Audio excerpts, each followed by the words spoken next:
बिस्मिल्लाहिर्रहमानिर्रहीम। अस्सलाम वालेकुम नादरीन, आप यूट्यूब चैनल देख रहे हैं। मैं इमरान खान हूँ। नादरीन, पीआईए की बंदर बांट कैसे हुई, इसके हवाले से कुछ हकायक है मेरे पास, मैं आपके सामने रखता हूँ।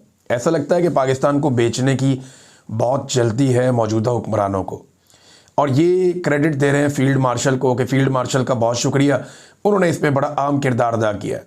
तो जिस काम में भी हाथ डाला उस काम का बेड़ा गर्क ही किया है। पाकिस्तान की मईशत में हाथ डाला, उसका बेड़ा गर्क कर दिया। सरमायाकारी में हाथ डाला, उसका बेड़ा गर्क कर दिया। दहशतगर्दी की लड़ाई पाकिस्तान के अंदर बदतरीन हालात हमने गुज़िश्ता 3 सालों में देखे, और अब ये पीआईए बेच दिया। जो पीआईए बेचा है इसके बारे में अजीबोगरीब किस्म की खबरें हमारे सामने आ रही हैं। सबसे पहले एक चौधरी मंजूर साहब, जिनका ताल्लुक पाकिस्तान पीपल्स पार्टी से है, वो क्या बता रहे हैं? वो बता रहे हैं कि पीआईए ने पिछले साल 26 अरब का मुनाफा कमाया था। जब पीआईए ने मुनाफा देना शुरू किया तो फिर एयरलाइन बेची क्यों? पीआईए के पास टोटल 30 जहाज हैं जो 100 अरब के हैं, नहीं इससे महंगे हैं। मैंने आज सारा तखमीना लगाया है। और फिर उन्होंने कहा जी 64 रूट्स हैं, 64 रूट्स हैं पीआईए के पास, और ये बैनुल अक़वामी रूट्स हैं। ये तो आजकल के दौर में मिलते ही नहीं है और मिल ही नहीं सकते। फिर 8 बिल्डिंग्स हैं जो दी जा रही हैं पीआईए के साथ, जिनमें एक ब्लू एरिया में है। 20 अरब रुपया प्रोविडेंट फंड पीआईए के पास पड़ा हुआ है, जबकि 10 अरब के स्पेयर पार्ट्स पीआईए के पास पड़े हुए हैं। जितने के स्पेयर पार्ट्स पड़े हुए हैं उतने में पूरी एयरलाइन बेच दी। इतने में तो कोई अच्छी बस कंपनी नहीं बनती जितने में इन्होंने पूरी की पूरी एक कौमी एयरलाइन बेच दी, जिसके बाद 64 रूट्स हैं। नाज़रीन, इसको समझिए आप, ये सैकड़ों अरब का असासा बेच दिया गया 10 अरब रुपए में, और इसके साथ जो बिल्डिंग, इतने का तो इस्लामाबाद में कमर्शियल प्लॉट मिलता है 10 अरब का, जितने में इन्होंने पीआईए बेच दी, और कहते हैं ये 135 अरब है। भाई 10 अरब मिले हुकूमत को, 125 अरब रुपए जो बाकी हैं वो तो उनके अपने, वो खरीदी हुई कंपनी के ऊपर लगाएं या ना लगाएं, उनकी मर्जी है। उन्होंने ये कहा कि हम 125 अरब रुपया खर्च करेंगे पीआईए के ऊपर। तो एक नई एयरलाइन बनाने में कितना पैसा लगता है पता है आपको? अगर कोई शख्स एक नई एयरलाइन खड़ी करे और उसके 64 रूट्स हों, उसके बाद इतने तैयारे हों, तो हज़ारों अरब लग जाते हैं। इन्होंने 10 अरब में उठा के बेच दिया। और जो असल खरीदार है मुबैना तौर पे, जो लोग कह रहे हैं कि एक्चुअली इसके अंदर पाकिस्तान के फौजी इदारों की दिलचस्पी थी, तो फौजी फर्टिलाइज़र ने सामने आकर इसे नहीं खरीदा, और 24 घंटे भी नहीं गुजर सके, और 24 घंटे भी सब्र नहीं हो सका, और लोगों की राय में जो असल ख़रीदार था फौजी फर्टिलाइज़र, वो मैदान में आ गया, और वो अब पार्टनर बन गया है पीआईए ख़रीदने वाले कंसोर्शियम का, और उसे वेलकम भी कर दिया गया, क्योंकि उसे तो रोका ही नहीं जा सकता, उसे तो मना किया ही नहीं जा सकता। तो इमरान खान साहब के दौर में पीआईए का मुनाफा बढ़ा था और नुकसान कम हुआ था। ये जो वज़ीर निजकारी वगैरह दिखा रहे थे ना चार्ट्स, उन चार्ट्स को अगर आप देखें तो आपको पता चल जाता है कि उनके अपने दिखाए हुए डेटा में इमरान खान साहब के दौर में इसका नुकसान कम और मुनाफा बढ़ रहा था। ये खान साहब के दौर में हो रहा था, और उनका ये आइडिया था कि इसको बेहतर करेंगे, लेकिन इन्होंने उठा के एयरलाइन बेच दी। एक नया बोइंग तैयारा कितने का आता है पता है आपको? ये जो 10 अरब रुपया है ना, ये जिसके अंदर इन्होंने पीआईए बेची है, ये लगभग 35.7 मिलियन डॉलर्स बनते हैं। 35.7 मिलियन डॉलर्स का इन्होंने पीआईए बेच दिया, और एक बोइंग तैयारा 300 से 400 मिलियन डॉलर्स का है। और इस वक्त पीआईए के पास 12 बोइंग तैयारे हैं, 15 एयरबस कंपनी के तैयारे हैं, और एयरबस कंपनी का तैयारा भी जो है वो लगभग 300 मिलियन डॉलर से महंगा है, बल्कि ये बहुत महंगे तैयारे भी हैं। लेकिन 27 तैयारे तो पाकिस्तान के पास वो हैं पीआईए के पास, जो बोइंग और एयरबस कंपनी के हैं, जो बहुत महंगे तैयारे हैं। एक तैयारे की कीमत में इन्होंने 27 तैयारे ये वाले बेच दिए, 5 ATR तैयारे भी बेच दिए। इनकी कीमत भी 20 से 30 मिलियन के दरमियान है एक तैयारे की, तो 5 ATR तैयारे भी साथ बेच दिए। तो ये टोटल 32 तैयारे हैं जिनका मेरे पास यहाँ पर डाटा मौजूद है, और ये बाकायदा पीआईए की अपनी वेबसाइट के ऊपर लगे हुए हैं ये तैयारे। तो जनाब इन्होंने ये बेच दिया सारा कुछ, ये किया पीआईए के साथ। और एक और चीज़ जो मैं आपको बताने जा रहा हूँ, आप सर पकड़ के बैठ जाएंगे कि जब आप कोई कंपनी बेचते हैं या इदारा बेचते हैं तो उसका नफ़ा नुकसान साथ बेचते हैं ना, कि जी ये इसका नुकसान है, ये इसका नफ़ा है, आप जाने आपका काम जाने। तो सारी नफ़े वाली चीज़ें उनको बेच दी, तैयारे भी बेच दिए, रूट्स भी बेच दिए, बिल्डिंगें भी बेच दी, और इसके साथ साथ जो स्पेयर पार्ट्स हैं वो भी बेच दिए, इसकी जो गुडविल है वो भी बेच दी। जितनी नफे वाली चीजें वो सारी की सारी पीआईए की बेच दी। अच्छा, अब आ जाए जरा नुकसान वाली चीजें।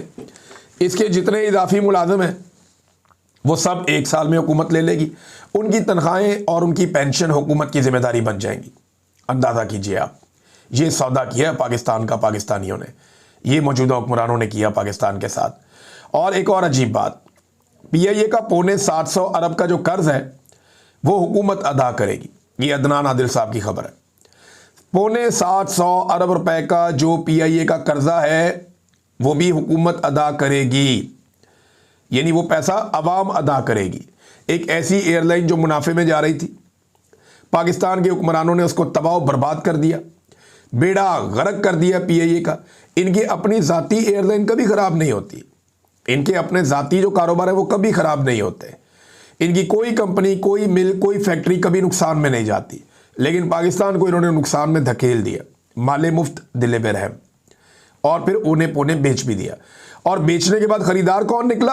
वो भी खुद ही निकल आए, अपने ही जाती दोस्त ताल्लुक वाले अपने ही लोग निकल आए, और फौजी फर्टिलाइजर कंपनी इसके अंदर भी घुस गई। यानी फौज के पास जो बहुत सारे इदारे पहले हुआ करते थे, उनके साथ साथ अब फौज के पास अपनी एक जाती एयरलाइन भी होगी। अब आप देखिएगा ये कैसे मुनाफा कमाएगी और किस तरीके से ये दिन दुगनी रात चुगनी तरक्की करेगी।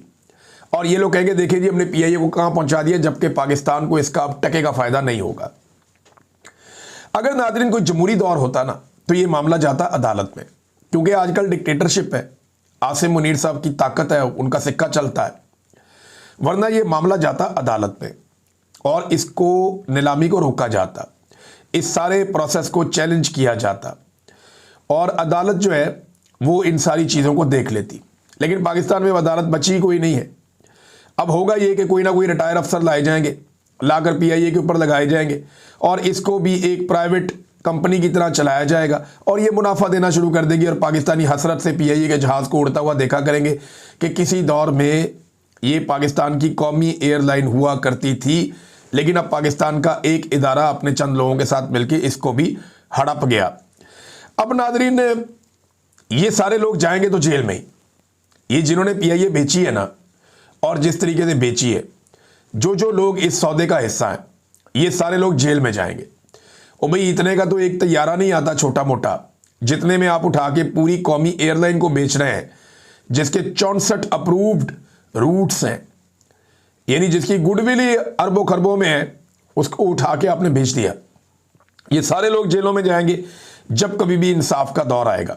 और पाकिस्तान की हालत इन्होंने पता क्या कर दी है, दावे इनके पता नहीं क्या है, और हालत इनकी ये है कि हुकूमत ने जुलाई से लेकर नवंबर तक, ये मैं आपको इस साल की बात बता रहा हूँ, जुलाई अगस्त सितंबर अक्टूबर नवंबर 5 महीने में हुकूमत ने जो कर्जा हासिल किया है ना, शहबाज शरीफ की हुकूमत ने, वो 858 अरब रुपए का है।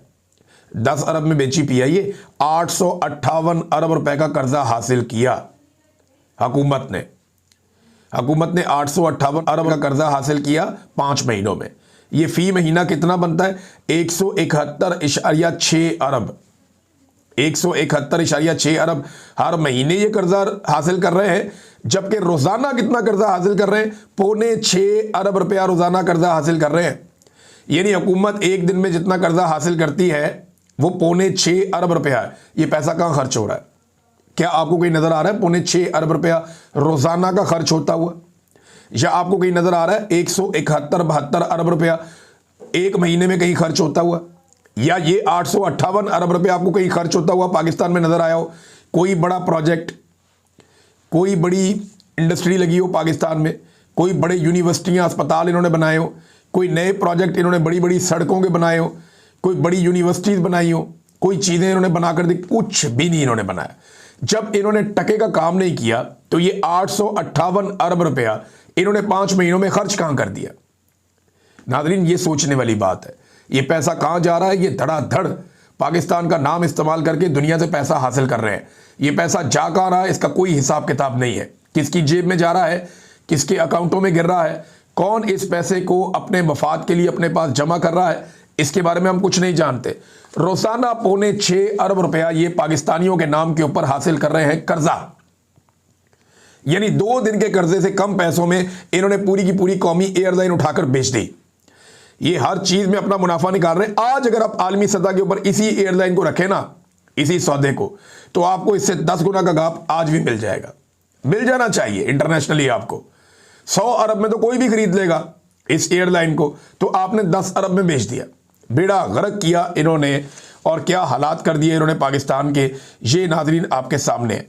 अगर कोई भी एक जमहूरी दौर होता ना, ये सारे लोग जेलों में होते, लेकिन अल्टीमेटली जाना तो इन्होंने जेलों में ही है। तजारती खसारा ये क्या होता है, जरा इसको समझें आप। तजारती खसारा होता है नाजरीन कि जो चीज़ आप इंपोर्ट करते हैं और जो एक्सपोर्ट करते हैं, यानी जो चीज़ें आप बाहर दुनिया से मंगवाते हैं और जो चीज़ें आप बाहर दुनिया में भेजते हैं, इंपोर्ट और एक्सपोर्ट के बीच में जो एक गैप पैदा हो जाता है उसे खसारा कहते हैं। यानी आप ज़्यादा चीज़ें दुनिया से मंगवा रहे हैं और कम चीज़ें दुनिया को बनाकर बेच रहे हैं। लिहाजा आपने 100 रुपये की चीज़ें बाहर भेजी और 500 रुपये की चीज़ें बाहर से मंगवा ली, तो आपका 400 का एक तजारती खसारा हो गया। इस तरह सिर्फ जो खित्ते के अंदर 9 मुल्क है हमारे आसपास, उनके साथ हमारा तजारती खसारा इतना बढ़ गया कि वो 6.22 अरब डॉलर्स हो गया है। 6.22 अरब डॉलर्स। अब इसको अगर आप अंदाज़ा कर लें तो ये कितना पैसा है, ये 1500-1600 अरब डॉलर के करीब ये रकम, या शायद इससे भी ज़्यादा बनती है। इतनी बड़ी अमाउंट, इतना ज़्यादा पैसा ये पाकिस्तान के तजारती खजाने में चला गया। ये मैं आपको इस साल की कहानी सुना रहा हूँ, कोई लंबी बात नहीं कर रहा मैं आपके साथ। और एक के बाद एक स्कैंडल इस हुकूमत का आ रहा है। ये जरा आप चीनी वाला स्कैंडल देखें, एक नया स्कैंडल आया। इन्होंने जनाब, अभी क्रशिंग का मौसम चल रहा है, इस वक्त चीनी की क्रशिंग हो रही है, गन्ना ले जाया जा रहा है, किसान को इन्होंने रोल के रख दिया, क्रशिंग इन्होंने लेट कर दी, किसान का बेड़ा गर्क करने के बाद अब ये चीनी बना रहे हैं। अब चीनी बनाने के सीज़न में इन्होंने 78,000 मैट्रिक टन चीनी बाहर से इंपोर्ट कर ली। एक तरफ अपनी भी चीनी बन रही है, एक तरफ बाहर से इंपोर्ट भी कर दी गई।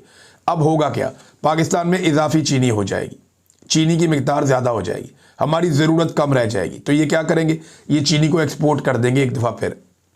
जब ये एक्सपोर्ट करेंगे तो फिर क्या होगा, फिर चीनी की किल्लत हो जाएगी, फिर चीनी महंगी हो जाएगी, फिर ये सारे मिलके पैसा बनाएंगे। तो पहले ये इंपोर्ट करके पैसा बनाते हैं, फिर ये एक्सपोर्ट करके पैसा बनाते हैं, फिर ये महंगा करके पैसा कमाते हैं। ये 3 साल से पाकिस्तानियों के साथ ये खेल खेल रहे हैं। सैकड़ों अरब हर साल पाकिस्तानियों की जेबों से ये निकाल रहे हैं, और चीनी माफिया हर दफ़ा निकाल रहा है। हर मरतबा हम आपको बताते हैं, हर मरतबा अदालतें मौजूद होती है, हुकूमत मौजूद होती है, कोई काम नहीं होता। और इस मरतबा फिर एक मरतबा वही वाला गंदा खेल खेला जा रहा है। पाकिस्तान में सरमायाकारी कितनी आ रही है, इसके ऊपर ज़रा हुकूमत का ही स्टेटमेंट हम सुन लेते हैं। कैसर अहमद शेख साहब इकोनॉमिस्ट भी है, हुकूमत के MNA है, और ये कहते हैं जी मैं खुद बोर्ड ऑफ इन्वेस्टमेंट का सरबराह हूं। मैं ये खुला एतराफ़ करता हूं कि अभी तक फॉरेन इन्वेस्टर्स का एतमाद बहाल नहीं हुआ। हमारे अपने मुल्क का बिजनेसमैन दुबई जा रहा है, वहाँ काफ़ी इन्वेस्टमेंट हुई है, पाकिस्तान में कोई इन्वेस्टमेंट नहीं लेकर आ रहा। ये बात हुकूमती रुकन खुद कर रहे हैं। ये नाज़रीन हालात। अब आ जाए सियासत की जानिब, तो 2 खबरें मैं आपके साथ शेयर करूँगी। एक तो मौलवियों ने वक्त डाला हुआ है एस्टेब्लिशमेंट को, एजेंसियों की दौड़ें लगी हुई है कि मौलवियों को रोको, किसी तरह कोई नरम स्टेटमेंट दिलवाया जाए, कुछ ऐसा किया जाए कि ये जो कुछ हो रहा है और जो मौलवी एकदम खड़े हो गए हैं और वो इस्तिस्ना के ख़िलाफ़ बोल रहे हैं, वो गज़ा में फ़ौज भेजे जाने के ख़िलाफ़ बोल रहे हैं, वो जिस तरह से ये इकॉनमी चलाई जा रही है इसके ऊपर बोल रहे हैं, जुल्म और ज़्यादती के ख़िलाफ़ हल्की हल्की आवाज़ें जो हैं वो मौलवियों ने निकालना शुरू की हैं। अगर ये मामला मस्जिद और मिंबर तक चला जाता है तो आसिम मुनीर के लिए बहुत मुश्किल हो जाएगी, क्योंकि ये वाला पोर्शन जो मौलवियों वाला है वो उन्होंने संभाला हुआ था। अब एजेंसियों की दौड़ें लगी हुई है, वो कोशिश कर रहे हैं कि किसी तरह आसिम मुनीर साहब को मौलवियों के अताब से बचाया जा सके। उनकी बहुत ब्रांडिंग की गई है, लेकिन वो किसी काम आई नहीं। मौलवी जो है वो आपको पता है 2 हफ्ते में उड़ा के रख देंगे। और इमरान खान साहब ने वैसे भी आज तक कोई बयानिया बनने ही नहीं दिया, वो वैसे ही हर बयानिए के सामने आकर खड़े हो जाते हैं। एक आदमी जेल के अंदर बंद है, नज़र भी नहीं आता, सुनाई भी नहीं देता, फिर भी उसका तोती बोलता है। तो नाज़रीन अब सुहेल अफरीदी साहब लाहौर जा रहे हैं ताकि वहाँ पे दबाव कम किया जा सके। एक तो वो लाहौर हाई कोर्ट बार से खिताब करेंगे, वकला के साथ उनका खिताब होगा, और इसके अलावा सुहेल अफरीदी लाहौर के अंदर कुछ वक्त गुजारेंगे। और इस वक्त में लाहौर के अंदर जो पाकिस्तान तहरीक इंसाफ है उसकी पॉलिटिकल एक्टिविटीज़ शुरू होंगी। पहली मरतबा आपको पाकिस्तान तहरीक इंसाफ के झंडे भी नज़र आएंगे, पहली मरतबा आपको पाकिस्तान तहरीक इंसाफ के लोग भी नजर आएंगे और पहली मरतबा आपको गहमा गहमी नजर आएगी पाकिस्तान तहरीक इंसाफ में। वो जो एक एनर्जी तहरीक इंसाफ की लाहौर और पंजाब के अंदर जिसकी उन्हें ज़रूरत थी, वो उन्हें मिल सकती है सुहेल अफरीदी के आने के बाद। तो एक मोमेंटम बन सकता है। दूसरा देखें, जो स्ट्रीट मूवमेंट है लाहौर में, बलूचिस्तान में और सिंध में तो बाद में शुरू होगी, पहले ये खैबर पख्तूनख्वा में शुरू होनी है। तो अभी जो इस वक्त मैं ये वीडियो रिकॉर्ड कर रहा हूँ, अभी तक तो किसी किस्म की कोई स्ट्रीट मूवमेंट शुरू नहीं हुई। स्ट्रीट मूवमेंट जो है वो शुरू नहीं हुई, पॉलिटिकल एक्टिविटीज़ हो रही हैं। कहीं पे कन्वेंशन हो रहा है, ISF वाले कर रहे हैं, कहीं पे यूथ वाले कर रहे हैं, कहीं पे PTI वाले कर रहे हैं। तो सब लोग अपने अपने कन्वेंशंस कर रहे हैं, आपस में मुलाकातें कर रहे हैं, पब्लिक के साथ गैदरिंग्स कर रहे हैं, लोगों के साथ मुलाकातें कर रहे हैं, प्लानिंग कर रहे हैं, लेकिन स्ट्रीट मूवमेंट का आगाज़ नहीं हुआ। और अगर इन चीज़ों को कोई स्ट्रीट मूवमेंट कहता है तो वो अपने आप को बेवकूफ़ बना रहा है। स्ट्रीट मूवमेंट जो होती है वो गली मोहल्लों तक जाती है, वो एक एक शख्स तक पहुंचती है। इमरान खान साहब ने 2022-23 में एक काम शुरू किया था, आपको याद हो तो। उन्होंने बहुत बड़े पैमाने पर मेंबर शादी शुरू की थी, लोगों के घरों तक अपने लोगों को भेजा था और बहुत ज़्यादा लोग मेंबर बने थे। उसका फ़ायदा पूरे पंजाब में, पूरे पाकिस्तान में इमरान खान साहब को और उनकी पार्टी को 2024 के इलेक्शन में हुआ। उन्होंने इतने बड़े पैमाने पर लोगों को अपने साथ जोड़ लिया था इमरान खान साहब ने गिरफ्तार होने से पहले। तो अब उस किस्म की क्या कोई कैंपेन चलेगी आने वाले दिनों में? क्योंकि उसी को कहते हैं स्ट्रीट मूवमेंट। आपको हर गली के अंदर जाना पड़ता है, हर आदमी को मुतहर्रिक करना पड़ता है और आपको पूरी एक प्लानिंग बनानी पड़ती है कि कौन किस दिन क्या ड्यूटी कर रहा होगा, कितने लोग हमारे पास हैं, कितने नौजवान हैं, कितनी ख़वातीन हैं, ये लोग कहाँ कहाँ मौजूद हैं और किस तरीके से आपने इसको एग्जीक्यूट करना है। तो जब तक आप साइंटिफिक बुनियादों पे नहीं करेंगे, आपका अगर इन्हिसार इसी बात पे है कि इमरान खान की मकबूलियत बहुत है, एकदम सारा पाकिस्तान निकल कर आ जाएगा और किसी को कोई जिम्मेदारी देने की या उठाने की ज़रूरत नहीं है, तो ये गलती पाकिस्तान तहरीक इंसाफ पहले भी कर चुकी है। इमरान खान बाहर हो तो फिर तो सारा पाकिस्तान निकल आएगा, लेकिन अगर इमरान खान बाहर नहीं है तो बड़े सिस्टमेटिक तरीके से ये चीज़ें करनी पड़ेंगी, जिसको स्ट्रीट मूवमेंट एक्चुअली कहते हैं, या जो इमरान खान के दिमाग में आइडिया है। मामला उस तरफ अभी तक नहीं गया, उस तरफ अभी तक कोई पेशरफ्त नहीं हुई। जब होगी हम आपको रिपोर्ट करेंगे। अब तक स्ट्रीट मूवमेंट का बाकायदा आगाज़ नहीं हुआ, सियासी प्रोग्राम ज़रूर हुए, लेकिन ये एक बड़ी अच्छी खबर है कि सुहेल अफरीदी लाहौर जा रहा है। सुहेल अफरीदी के लाहौर जाने से कम पाकिस्तान तहरीक इंसाफ के जो लोग हैं उनको एक ऑक्सीजन मिलेगी। बड़े लंबे अरसे से वो बेचारे एक अजीबोगरीब सूरत हाल में है। PTI को इतनी मार पड़ी है पंजाब में, पूरी पुलिस को इस काम पे लगाया हुआ है कि PTI एक सदमे में चली गई। उस सदमे से और कौमे से निकालने के लिए वहाँ पे चंद झटके लगाने की ज़रूरत है और वो झटके लगाने के लिए सुहेल अफरीदी अब पंजाब में जा रहे हैं।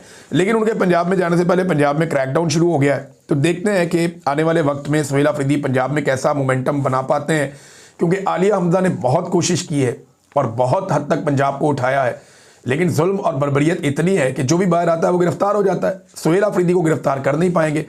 तो ये कितना इम्पैक्ट डालते हैं और कितना ज़बरदस्त इस मामले को उठा सकते हैं, ये हम देख लेंगे आने वाले दिनों में। लेकिन खैबर पख्तूनख्वा की हद तक मैं बात करूं तो स्ट्रीट मूवमेंट के आगाज़ में अभी तक कोई बाकायदा पेशरफ्त नहीं हुई। अब तक के लिए इतना ही। अपना ख्याल रखिएगा, अपने इस चैनल का भी। अल्लाह हाफ़िज़।